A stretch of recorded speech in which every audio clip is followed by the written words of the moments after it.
Before starting this video आप सभी के लिए एक छोटी सी अनाउंसमेंट है।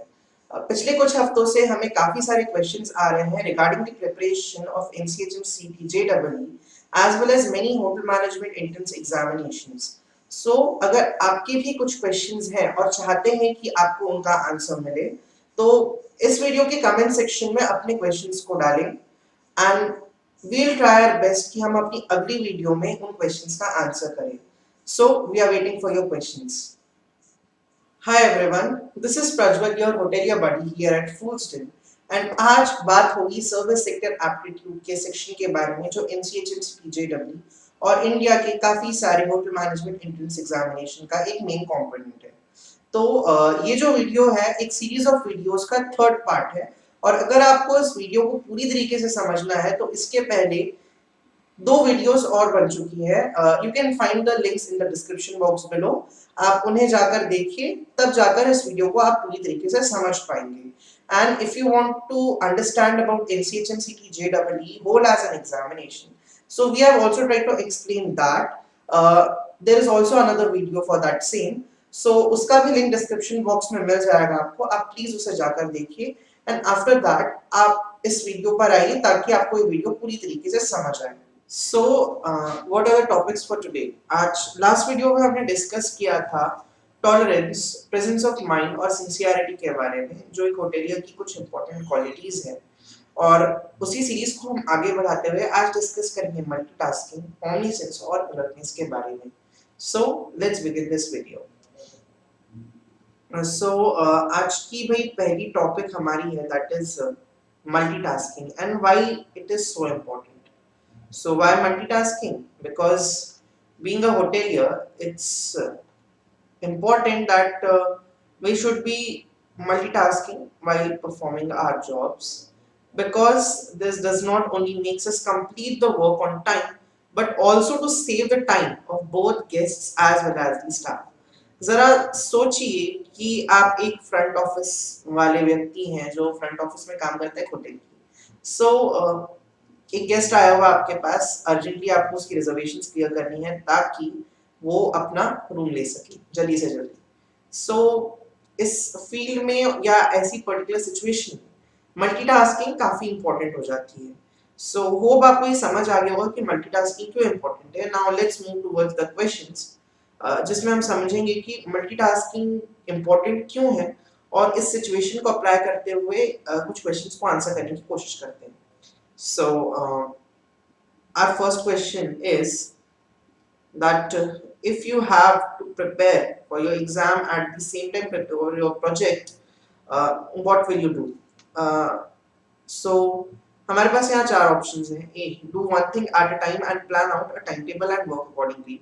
B. Become anxious and impulsively do the tasks just for the sake of getting over with them.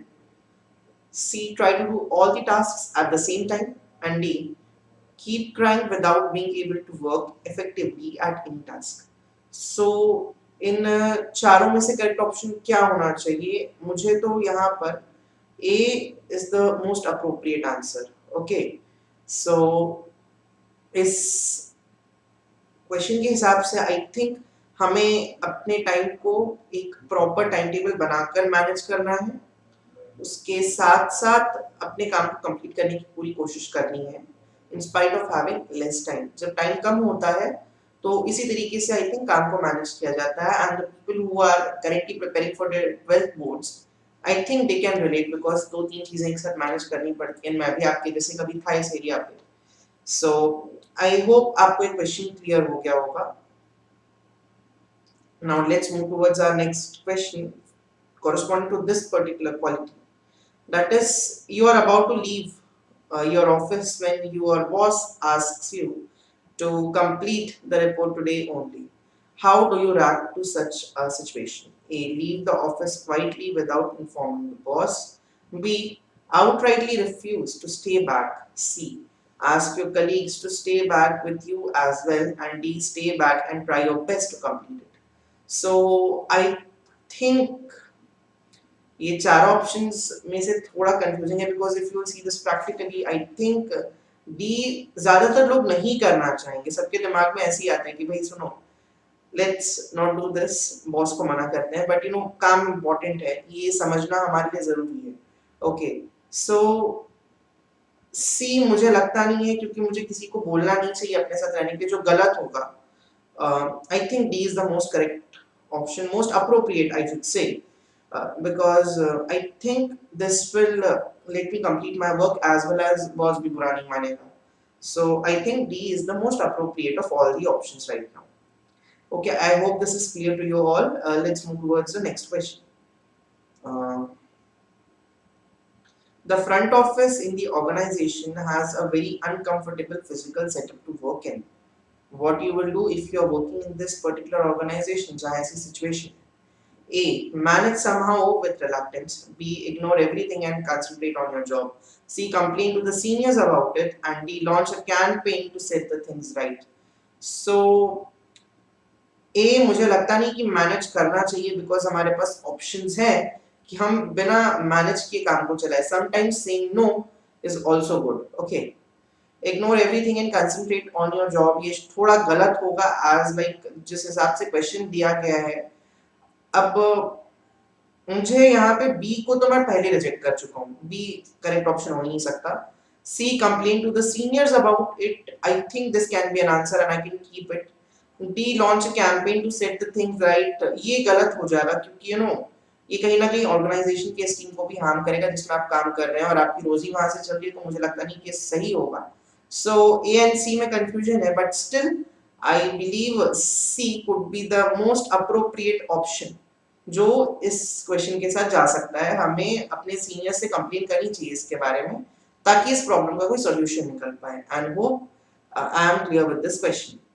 So what is omniscience and why it is an important quality within a hotelier? So चलिए omniscience में जाने के पहले omniscience का मतलब समझते हैं. So what is omniscience?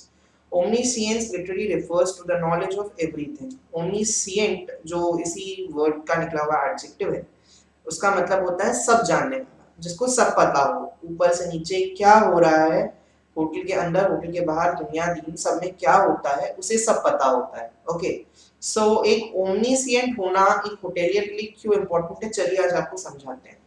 So when you are working in the hotel industry, ऐसा specially in the front of the office, okay, front of the house, ये समझिएगा. मैंने बार बार इस वर्ड को यहाँ इसलिए यूज किया क्योंकि आज की जो तीनों क्वालिटीज हैं वो front of the house area जितने होटल के होते हैं उनको ही कोरस्पॉन्ड करते हैं. मैं आपको अगले टॉपिक के साथ फ्रंट ऑफ द हाउस के बारे में एक्सप्लेन करने की कोशिश करूंगा. सो पहले समझते हैं कि ओमनीसिएंस को क्यों इतना इंपॉर्टेंस दिया जाता है जब आप फ्रंट ऑफ द हाउस में. ओके, सो ये गेस्ट के साथ एक प्रॉपर इंटरेक्शन में हेल्प करता है हमारी. जब आप ओमनीसिएंट है इसका मतलब है कि आपको सब पता है, तो आप अपने गेस्ट को करेक्ट चीजें बता सकते हैं. अगर आपका गेस्ट आपके शहर में नया है, उसे शहर के बारे में कुछ अता पता नहीं है, सो एक हेल्प करता है आपके गेस्ट्स की, एक तरीके से आपको हेल्प करने लायक बना देता है कि आप अपने गेस्ट्स की हेल्प कर सकें. इससे दो चीजें होती है. पहली बात, गेस्ट आपसे अपने आप करेक्ट करने लगते हैं, और दूसरी चीज ये आपकी रेपुटेशन को बहुत बढ़ाता है क्योंकि आप अपने गेस्ट को अच्छे से अच्छा ट्रीट कर पा रहे हैं. ये आपकी खुद की और as well as your organisation जिसमें आप काम करते हैं, उन दोनों की रेपुटेशन को बढ़ाने में काफी हेल्प करता है अगर आप इन क्वालिटीज को पोजेस करते हैं तो. सो जरूरी नहीं है कि हर जो चीज आप जाने आपके फील्ड से ही कोरस्पॉन्ड करे.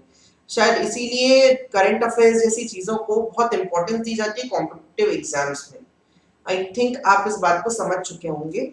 So now let's move towards the first question corresponding to this quality.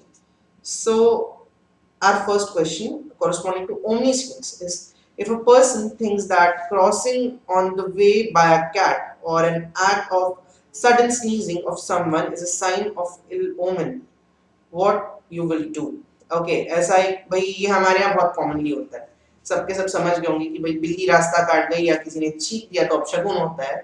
So I think ये सुपरस्टिशन है और हमें इस चीज को नहीं मानना चाहिए. बट स्टिल क्या करें, अब जिसके सर पे तलवार लटक रही है वो हर चीज से डरता है. ओके, अगर किसी का इंपॉर्टेंट काम होता है तो हर चीज से डरता है. मैंने ऐसा सुना है और कई बार एक्सपीरियंस भी किया है. ओके, बट ऐसा कुछ होता नहीं है. So now let's move towards the options of this question. A, try to convince that person that this is only a blind faith.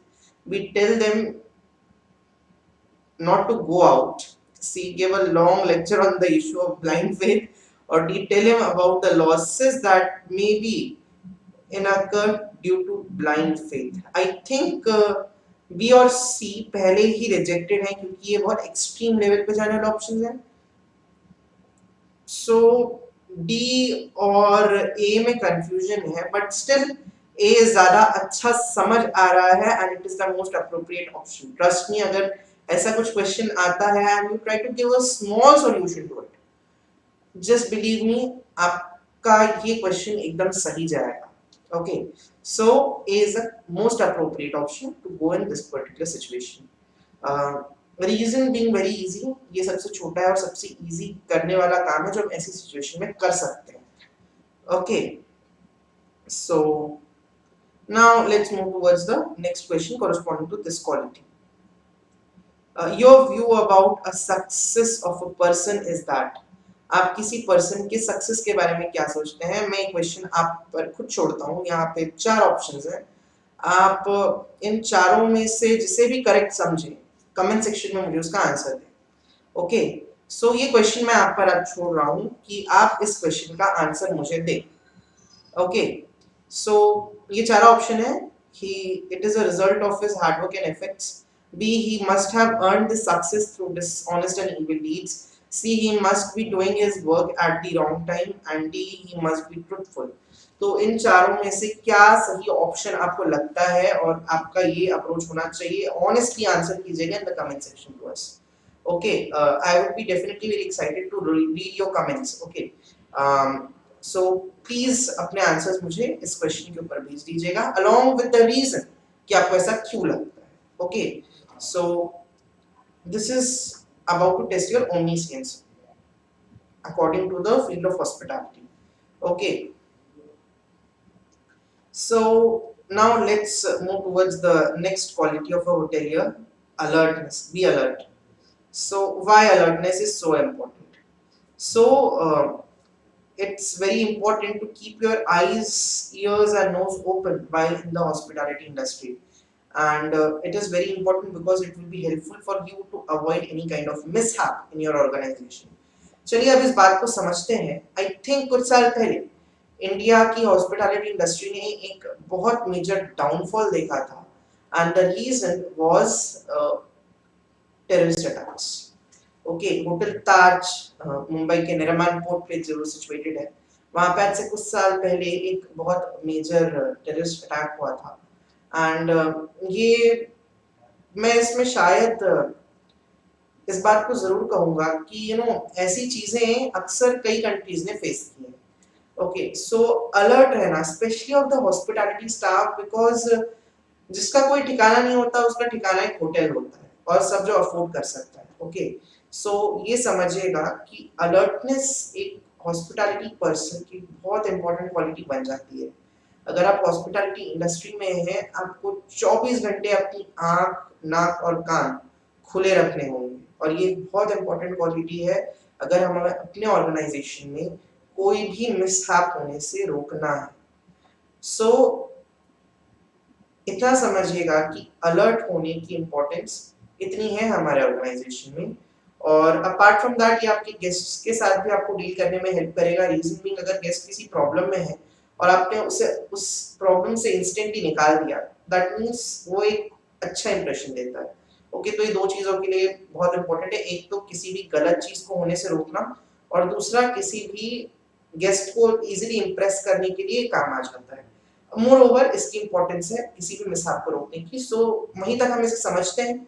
उससे ज्यादा अगर आप एक हॉस्पिटैलिटी इंडस्ट्री में एंटर करें तो इसकी इंपॉर्टेंस आपको पहले पहले स्टेजेस पे समझाई जाएगी. Hope I am clear with this particular quality of a hotel, of a good hotelier, I need to say. Now let's move towards the questions. So you see some guys trying to rob an old woman by snatching her purse. What will you do? So भाई पहली चीज तो ये कि आपके आसपास कुछ गलत हो रहा है, आपका अलर्टनेस तो मैटर करता ही है.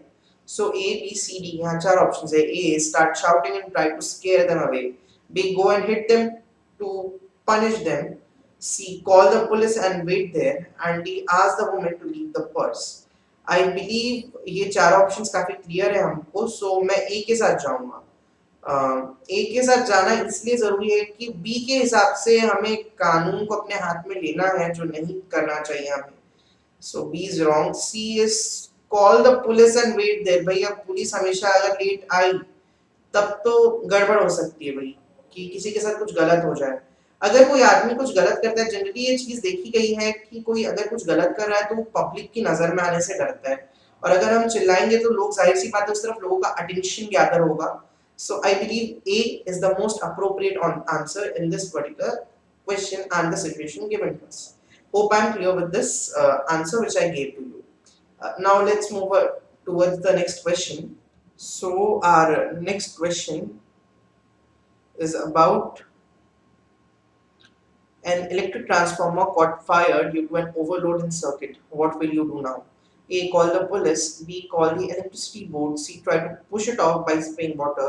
And D. Try to disconnect the high tension wires. Okay, so I think I should call the electricity board. You know the reason being what? Police को बुलाने का कोई मतलब नहीं होगा यहाँ पे, बिकॉज वो कुछ कर नहीं सकती इस मामले पे। Try to disconnect the high tension wires. मुझे आग लग चुकी है और हाई टेंशन वायर्स को छूना बहुत गलत बात हो सकती है इस चीज में, because I am not experienced in this particular field. Okay, omniscience होना जरूरी है, बट ऐसा भी नहीं कि आप ही के लिए गलत हो जाए। So I believe B is the most appropriate, और पानी तो कभी इलेक्ट्रिक फायर्स पे डालनी ही चाहिए, तो I believe B is the most appropriate option for this one. Okay, let's move towards the next question for this one, and the question is not relating to the previous one, but it's a separate question for you all. आपको इसका answer मुझे comment section में देना है। Hotel के किस department को उसकी आईज एंड ईयर्स कहा जाता है, उसकी आंख और कान कहा जाता है। Okay, so which department of a hotel is known as the eyes and ears of a hotel? Please सोचकर बताइएगा इसका आंसर। एक बहुत अच्छा क्वेश्चन है अगर आप हॉस्पिटैलिटी इंडस्ट्री में एंटर कर रहे हैं तो। ओके, सो आज आपके लिए 3 काम है। फर्स्ट, अपने जितने doubts regarding this competitive exams हैं आप हमें कमेंट सेक्शन में बताइए। दूसरी, आपके लिए 2 क्वेश्चन दिए गए हैं, उन दोनों क्वेश्चंस के आंसर आप हमें कमेंट सेक्शन में बताइए। We'll be waiting for your answers and hope to see you all the next time. So till then, thanks for watching this video. Do like this video if you liked it. Do share it among your friends. Do subscribe to our channel for any further updates regarding the competitive exams and their preparation. And do not forget to tell us your valuable feedbacks in the comment section below. Till then, this is your hotelier buddy Prajwal signing off. Bye bye.